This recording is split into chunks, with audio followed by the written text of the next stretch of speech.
Hello, you are listening to the Chapter 28 audio of To Kill a Mockingbird plus some commentary. Let's go ahead and get started on page 341. Just as a quick reminder, at the end of Chapter 27, we find out that the kids are walking to the school together, and Scout makes this ominous comment of, thus began our longest journey together, and we know the walk from their house to the school is a short one, so we're going to see what she means here. Page 341. The weather was unusually warm for the last day of October. We didn't even need jackets. The wind was growing stronger, and Jem said it might be raining before we got home. There was no moon. The streetlight on the corner cast sharp shadows on the Radley house. I heard Jem laugh softly. "Bet nobody bothers them tonight," he said. Jem was carrying my ham costume rather awkwardly, as it was hard to hold. I thought it gallant of him to do so. "It's a scary place, though, ain't it?" I said. "Boo doesn't mean anybody any harm, but I'm right glad you're along." "You know, Atticus wouldn't let you go to schoolhouse by yourself," Jem said. "Don't see why, it's just around the corner and across the yard." "That yard's a mighty long place for little girls to cross at night," Jem teased. "Ain't you scared of haints?" We laughed. Haints, hot steams, incantations, secret signs had vanished with our years as mist with sunrise. "What was that old thing?" Jem said. "Angel bright, light and death, get off the road, don't suck my breath."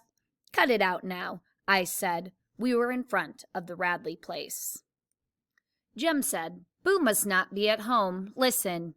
High above us in the darkness, a solitary mocker poured out his repertoire in blissful unawareness of whose tree he sat in, plunging from the shrill kee-kee of a sunflower bird to the irascible quack of a blue jay, to the sad lament of "Poor Will, poor Will, poor Will." We turned the corner, and I tripped on a root growing in the road. Jem tried to help me, but all he did was drop my costume in the dust. I didn't fall, though, and soon we were on our way again. We turned off the road and entered the schoolyard. It was pitch black. "How do you know where we are at, Jem?" I asked when we had gone a few steps. "I can tell we're under the big oak because we're passing through a cool spot. Careful now and don't fall again." We had slowed to a cautious gait and were feeling our way forward so as not to bump into the tree. The tree was a single and ancient oak. Two children could not reach around its trunk and touch hands. It was far away from teachers, their spies, and curious neighbors. It was near the Radley lot, but the Radleys were not curious. A small patch of earth beneath its branches was packed hard from many fights and furtive crap games. The lights in the high school auditorium were blazing in the distance, but they blinded us, if anything. "Don't look ahead, Scout," said Jem. "Look at the ground and you won't fall." "You should have brought the flashlight, Jem." "Didn't know it was this dark. Didn't look like it'd be this dark earlier in the evening. So cloudy, that's why. It'll hold off a while, though." Someone leaped at us. "God almighty!" Jem yelled. A circle of light burst in our faces, and Cecil Jacobs jumped in glee behind it. "Ha ha, gotcha!" he shrieked. "Thought you'd be coming along this way." "What are you doing way out here by yourself, boy? Ain't you scared of Boo Radley?" Cecil had ridden safely to the auditorium with his parents, hadn't seen us, then had ventured down this far because he knew good and well we'd be coming along. He thought Mr. Finch would be with us, though. "Shucks, ain't much but around the corner," said Jem. "Who's scared to go around the corner?"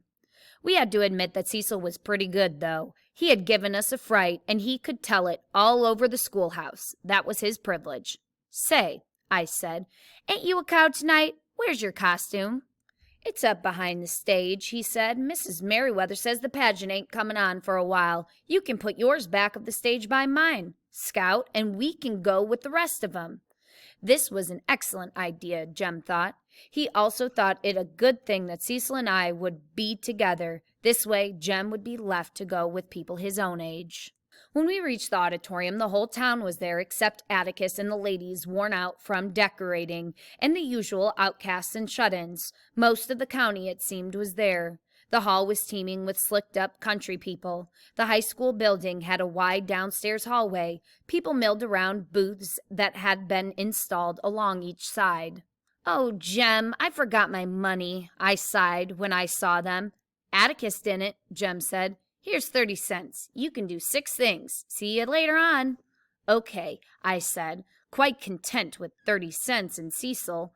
I went with Cecil down to the front of the auditorium, through a door on one side and backstage. I got rid of my ham costume and departed in a hurry, for Mrs. Merriweather was standing at a lectern in front of the first row of seats, making last-minute, frenzied changes to the script. "How much money you got?" I asked Cecil. Cecil had 30 cents too, which made us even. We squandered our first nickels on the House of Horrors, which scared us not at all. We entered the black 7th grade room and were led around by the temporary ghoul in residence and were made to touch several objects alleged to be component parts of a human being. "Here's his eyes," we were told when we touched 2 peeled grapes on a saucer.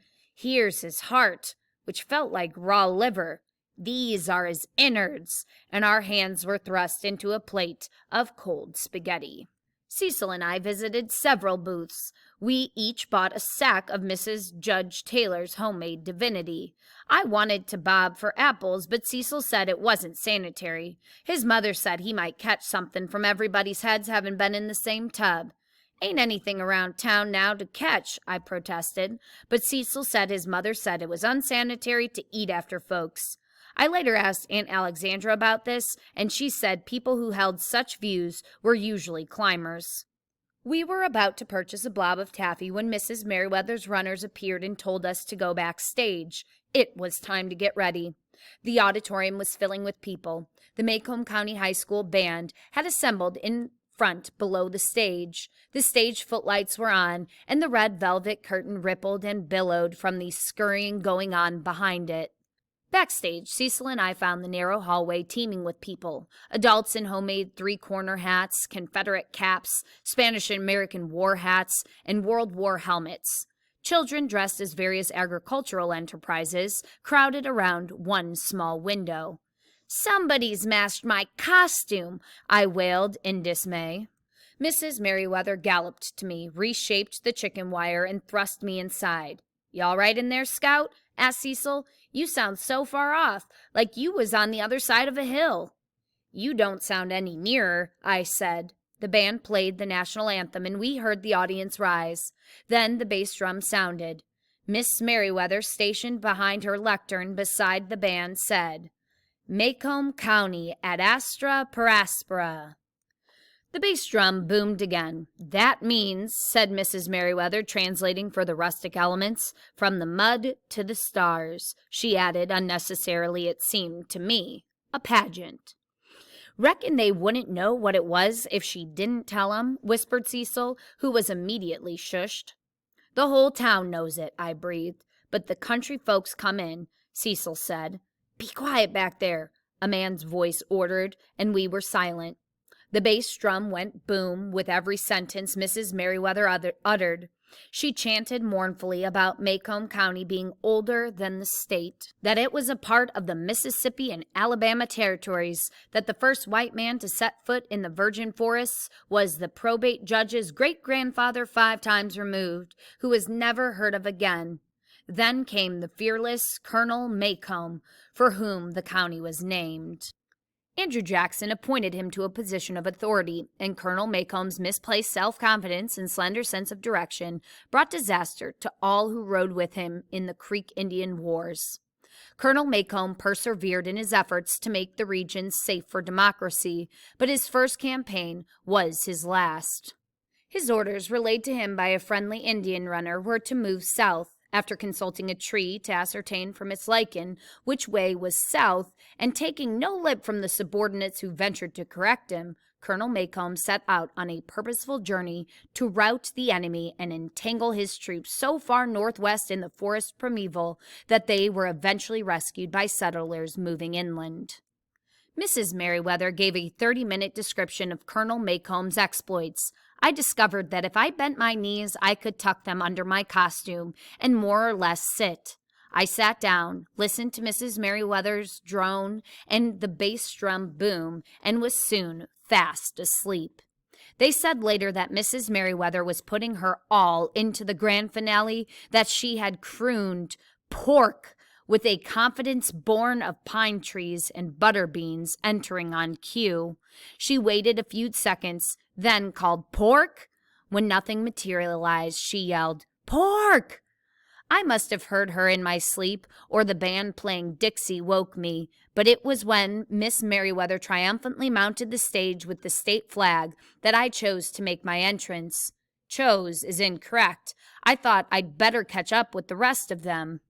They told me later that Judge Taylor went out behind the auditorium and stood there slapping his knees so hard Mrs. Taylor brought him a glass of water and one of his pills. Mrs. Merriweather seemed to have a hit. Everybody was cheering so. But she caught me backstage and told me I had ruined her pageant. She made me feel awful, but when Jem came to fetch me, he was sympathetic. He said he couldn't see my costume much from where he was sittin'. How he could tell I was feeling bad under my costume, I don't know. But he said I did all right. I just came in a little late. That was all. Jem was becoming almost as good as Atticus at making you feel right when things went wrong. Almost. Not even Jem could make me go through that crowd, and he consented to wait backstage with me until the audience left. All right, so quick pause here. Scout falls asleep in her ham costume when the play is taking a long time, and she hears the final music play, so she decides to run out onto the stage off cue, and everyone finds it hilarious. It seems like this was a pretty boring pageant play, except Mrs. Merriweather, who tells Scout that she has ruined the entire pageant and makes Scout feel terrible to the point where Scout doesn't want to see anyone, so Jem and Scout are waiting until everybody clears out of the auditorium here. All right, let's go ahead and get back to reading on page 347. "You want to take it off, Scout?" he asked. "Nah, I'll just keep it on," I said. I could hide my mortification under it. "Y'all want to ride home?" someone asked. "No, sir, thank you," I heard Jem say. "It's just a little walk." "Be careful of Haints," the voice said. "Better still, tell the Haints to be careful of Scout." "There aren't many folks left now," Jem told me. "Let's go." We went through the auditorium into the hallway, then down the steps. It was still black dark. The remaining cars were parked on the other side of the building, and their headlights were little help. If some of them were going in our direction, we could see better. Said Jem, "Here, Scout, let me hold on to your hock. You might lose your balance." "I can see all right." "Yeah, but you might lose your balance." I felt a slight pressure on my head and assumed that Jem had grabbed that end of the ham. "You got me?" "Uh-huh." We began crossing the black schoolyard, straining to see our feet. "Jem," I said, "I forgot my shoes. They're back behind the stage." "Well, let's go get 'em." But as we turned around, the auditorium lights went off.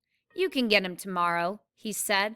"But tomorrow's Sunday," I protested, as Jem turned me homeward. "You can get the janitor to let you in." "Scout?" Nothing. Jem hadn't started that in a long time. I wondered what he was thinking. He'd tell me when he wanted to, probably when we got home. I felt his fingers press the top of my costume. Too hard, it seemed. I shook my head.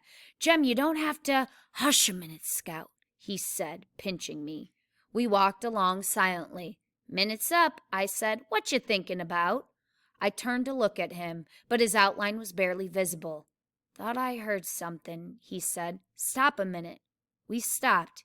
"Hear anything?" he asked. "No." We had not gone 5 paces before he made me stop again. Quick pause here. We see that Jem clearly thinks he's hearing something and is a little bit freaked out by this. He's grabbing the top of Scout's costume and he keeps making her stop. So we're on the top of page 349. "Jem, are you trying to scare me? You know I'm too old." "Be quiet," he said, and I knew he was not joking. The night was still. I could hear his breath coming easily beside me. Occasionally there was a sudden breeze that hit my bare legs, but it was all that remained of a promised windy night. This was the stillness before a thunderstorm. We listened. "Heard an old dog just then," I said. "It's not that," Jem answered. "I hear it when we're walking along, but when we stop, I don't hear it." "You hear my costume rustling. It's just Halloween got ya." I said it more to convince myself than Jem, for sure enough, as we began walking, I heard what he was talking about. It was not my costume. "It's just old Cecil," said Jem presently. "He won't get us again. Let's don't let him think we're hurrying." We slowed to a crawl. I asked Jem how Cecil could follow us in the dark. Looked to me like he'd bump into us from behind. "I can see you, Scout," Jem said. "How? I can't see you. Your fat streaks are showing. Mrs. Crenshaw painted 'em with some of that shiny stuff so they'd show up under the footlights. I can see you pretty well, and I expect Cecil can see you well enough to keep his distance." I would show Cecil that we knew he was behind us and we were ready for him. "Cecil Jacobs is a big wet hen," I yelled, suddenly turning around. We stopped. There was no acknowledgement save "hen" bouncing off the distant schoolhouse wall. "I'll get 'em," said Jem. "Hey! Hey! Hey! Hey!" answered the schoolhouse wall. It was unlike Cecil to hold out for so long. Once he pulled a joke, he'd repeat it time and again. We should have been leapt at already. Jem signaled for me to stop again. He said softly, "Scout, can you take that thing off?" "I think so, but I ain't got anything on under it much." "I've got your dress here." "I can't get it on in the dark." "Okay," he said, "never mind." "Jem, are you afraid?" "No. Think we're almost to the tree now. Few yards from that and we'll be to the road. We can see the street light then." Jem was talking in an unhurried, flat, toneless voice. I wondered how long he would try to keep the Cecil myth going. Quick pause here. So Scout is starting to realize that Jem is trying to say, oh, maybe it's Cecil to make her feel better. So both Jem and Scout realize that it's not Cecil following them, that it's apparently somebody else who's walking behind them. And Jem is clearly freaked out, but he's trying to keep his composure so as to not scare Scout. All right, let's keep reading on page 350. "You reckon we ought to sing, Jem?" "No, be real quiet again, Scout." We had not increased our pace. Jem knew as well as I that it was difficult to walk fast without stumping a toe, tripping on stones, and other inconveniences, and I was barefooted. Maybe it was the wind rustling the trees, but there wasn't any wind, and there weren't any trees except the big oak. Our company shuffled and dragged his feet as if wearing heavy boots. Whoever it was wore thick cotton pants. What I thought were trees rustling was the soft swish of cotton on cotton, weak, with every step. I felt the sand go cold under my feet, and I knew we were near the big oak. Jem pressed my head. We stopped and listened. Shufflefoot had not stopped with us this time. His trousers swished softly and steadily. They stopped. He was running towards us with no child's step. "Run, Scout, run, run!" Jem screamed. I took one giant step and found myself reeling, my arms useless in the dark. I could not keep my balance. "Jem, help me, Jem!" Something crushed the chicken wire around me. Metal ripped on metal, and I fell to the ground and rolled as far as I could, floundering to escape my wire prison. From somewhere nearby came scuffling, kicking sounds of shoes and flesh scraping dirt and roots. Someone rolled against me, and I felt Jem. He was up like lightning and pulling me with him, but though my head and shoulders were free, I was so entangled we didn't get very far. We were nearly to the road when I felt Jem's hand leave me, felt him jerk backwards to the ground, more scuffling, and there came a dull crunching sound, and Jem screamed. All right, quick pause here. So clearly they weren't mistaken in hearing someone following them, and this person now is attacking them and trying to grab them. Scout, unfortunately, is still in her costume, so it makes it very difficult to move, and the costume gets all crunched up when she's on the ground, so they don't get very far. Jem tries to grab Scout's hand and run with her towards the street, but then she feels Jem yanked away from her, and she hears a dull crunching sound, which most likely indicates like some sort of broken bone. All right, let's keep reading on page 351. I ran in the direction of Jem's scream and sank into a flabby male stomach. Its owner said, "Oof," and tried to catch my arms, but they were tightly pinioned. His stomach was soft, but his arms were like steel. He slowly squeezed the breath out of me. I could not move. Suddenly, he was jerked backwards and flung on the ground, almost carrying me with him. I thought, "Jem's up." One's mind works very slowly at times. Stunned, I stood there dumbly. The scuffing noises were dying. Someone wheezed, and the night was still again. Still, but for a man breathing heavily and staggering. I thought he went to the tree and leaned against it. He coughed violently, a sobbing, bone-shaking cough. So quick pause here. There is another person that comes onto the scene. So we have the attacker who tries to pretty much strangle Scout and choke the breath out of her. And then someone else comes who Scout doesn't know and rips the man away from Scout. And then the scuffling stops. However, now she hears the other man that came onto the scene breathing very heavily by the tree. All right, let's continue on the top of page 352. Jem! There was no answer but the man's heavy breathing. Jem! Jem didn't answer. The man began moving around as if searching for something. I heard him groan and pull something heavy along the ground. It was slowly coming to me that there were now 4 people under the tree. Atticus? The man was walking heavily and unsteadily toward the road. I went to where I thought he had been and felt frantically along the ground, reaching out with my toes. Presently, I touched someone. Jem?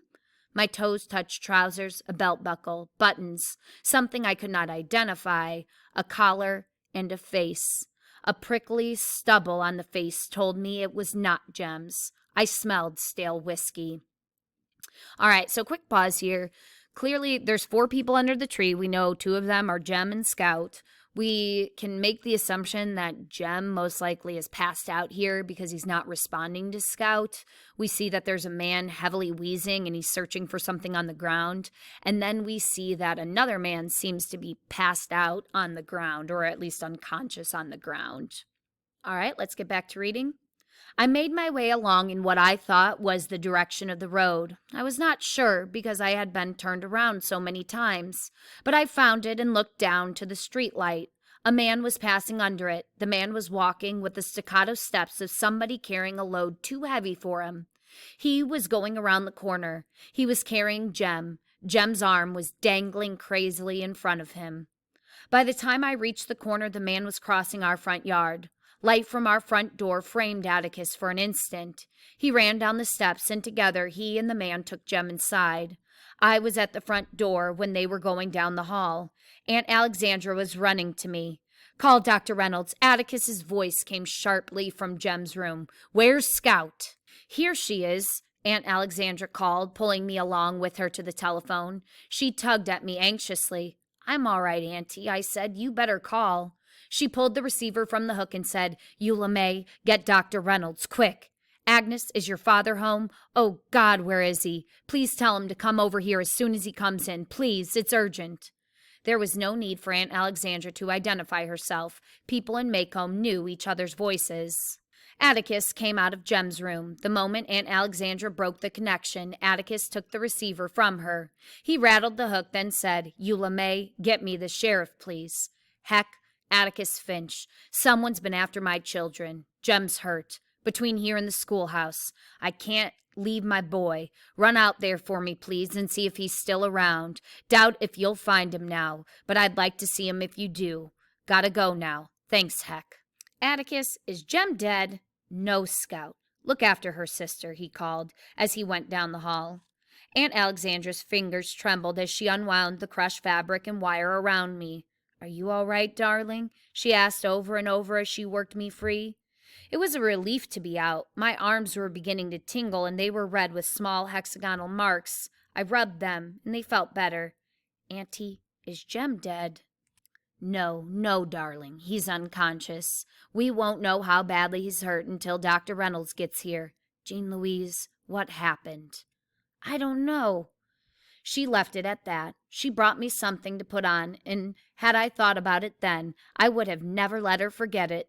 In her distraction, Auntie brought me my overalls. Put these on, darling, she said, handing me the garment she most despised. She rushed back to Jem's room, then came to me in the hall. She patted me vaguely and went back to Jem's room. Quick pause here. So we see that the man that came picks Jem up and carries him across the street, and his arm is dangling wildly, and clearly he has most likely broken his arm at the elbow, which we know is what they're trying to remember at the very beginning of the story.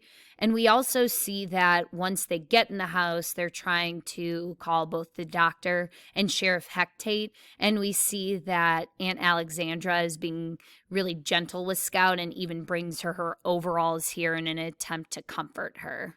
At this point, we still don't know who attacked the children, and we don't know who is the man carrying Jem across the street back to the house. All right, let's get back to reading on page 354. A car stopped in front of the house. I knew Dr. Reynolds' step almost as well as my father's. He brought Jem and me into the world, had led us through every childhood disease known to man, including the time Jem fell out of the treehouse, and he had never lost our friendship. Dr. Reynolds said if we had been boil-prone, things would have been different, but we doubted it. He came in the front door and said, "Good Lord." He walked toward me and said, "You're still standing," and changed his course. He knew every room in the house. He also knew that if I was in bad shape, so was Jem. After 10 forevers, Dr. Reynolds returned. "Is Jem dead?" I asked. "Far from it," he said, squatting down to me. "He's got a bump on the head just like yours and a broken arm. Scout, look that way. No, don't turn your head. Roll your eyes. Now look over yonder. He's got a bad break so far, as I can tell. Now it's in the elbow, like somebody tried to wring his arm off. Now look at me." "Then he's not dead." "No." Dr. Reynolds got to his feet. "We can't do much tonight," he said, "except try to make him as comfortable as we can. We'll have to x-ray his arm. Looks like he'll be wearing his arm way out to the side for a while. Don't worry, though. He'll be as good as new. Boys his age bounce." While he was talking, Dr. Reynolds had been looking keenly at me, lightly fingering the bump that was coming on my forehead. "You don't feel broke anywhere, do you?" Dr. Reynolds' small joke made me smile. "Then you don't think he's dead, then?" He put on his hat. "Now, I may be wrong, of course, but I think he's very alive. Shows all symptoms of it. Go have a look at him. And when I come back, we'll get together and decide." Dr. Reynolds' step was young and brisk. Mr. Hectate's was not. His heavy boots punished the porch, and he opened the door awkwardly. But he said the same thing Dr. Reynolds said when he came in. "You all right, Scout?" he added. "Yes, sir. I'm going in to see Jem. Atticus and them's in there." "I'll go with you," said Mr. Tate. Aunt Alexandra had shaded Jem's reading light with a towel, and his room was dim. Jem was lying on his back. There was an ugly mark along one side of his face. His left arm lay out from his body. His elbow was bent slightly, but in the wrong direction. Jem was frowning. "Jem?" Atticus spoke. "He can't hear you, Scout. He's out like a light. He was coming around, but Dr. Reynolds put him out again." "Yes, sir." I retreated. Jem's room was large and square. Aunt Alexandra was sitting in a rocking chair by the fireplace. The man who brought Jem in was standing in the corner, leaning against the wall.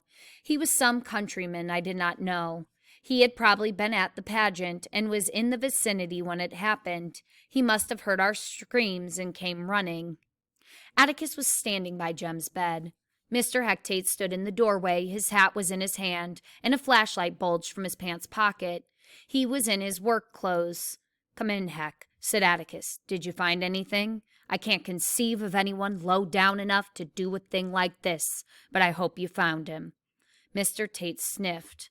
He glanced sharply at the man in the corner, nodded to him, then looked around the room, at Jem, at Aunt Alexandra, then at Atticus. "Sit down, please, Mr. Finch," he said pleasantly. Atticus said, "Let's all sit down. Have that chair, Heck. I'll get another one from the living room." Mr. Tate sat in Jem's desk chair. He waited until Atticus returned and settled himself. I wondered why Atticus had not brought a chair for the man in the corner, but Atticus knew the way of country people far better than I. Some of his rural clients would park their long-eared steeds under the chinaberry trees in the backyard, and Atticus would often keep appointments on the back steps. This one was probably more comfortable where he was. "Mr. Finch," said Mr. Tate, "tell you what I found. I found a little girl's dress. It's out there in my car. That your dress, Scout?" "Yes, sir, if it's a pink one with smockin'," I said. Mr. Tate was behaving as if he were on the witness stand. He liked to tell things his own way, untrammeled by state or defense, and sometimes it took him a while. "I found some funny-looking pieces of muddy-colored cloth. That's my costume, Mr. Tate." Mr. Tate ran his hands down his thighs. He rubbed his left arm and investigated Jem's mantelpiece. Then he seemed to be interested in the fireplace. His fingers sought his long nose. "What is it, Heck?" said Atticus. Mr. Tate found his neck and rubbed it. "Bob Yule's lying on the ground under that tree yonder, with a kitchen knife stuck up under his ribs. He's dead, Mr. Finch." All right, quite a way to end the chapter. We find out here that Bob Yule is lying under the tree dead, so most likely he was the one who attacked the children here. A couple things we still don't know. Scout does not recognize the man that came and carried Jem across the street. We also don't know who's responsible for killing Bob Yule here. Was it Jem when he was scuffling with him? Was it this man who showed up on the scene? We just don't know. So make sure we're reading the last 3 chapters to figure out what's going on here. That is the end of chapter 28. If you have any questions, make sure you're reaching out to your teacher.